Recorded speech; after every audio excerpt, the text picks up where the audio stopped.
कि लगे मुरझा छोड़ा देब बरसों के कि आवा तेल लगा दी सरसों के तो हर दर्द मिटा दी काल बरसों के कि आवा तेल लगा दी अरे सरसों के तो हर दर्द मिटा दी काल बरसों के। जी आए बुढ़ाओ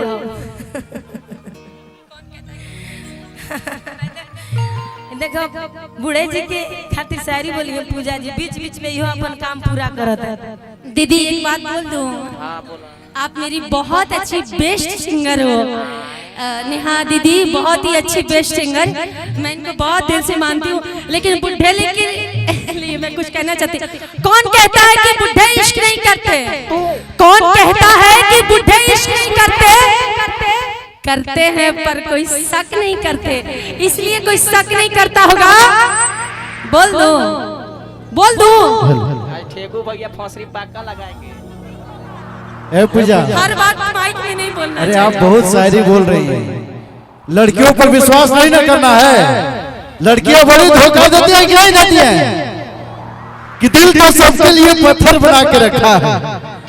भाई लोग गौर फरमाइएगा कि दिल तो सबके लिए पत्थर बना के रखा है, अपनी यादों को जेल बना के रखा है।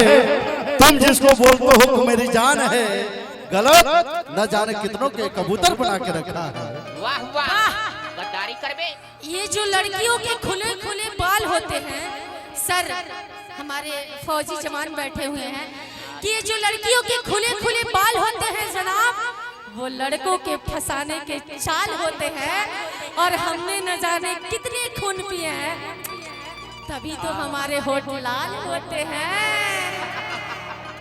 कि लड़कियों को मुस्कुराने के लिए कदा है, कि लड़कियों को मुस्कुराने के लिए कदा है, और जो समझ गया कि पट गया वही सबसे ज्यादा गधा है।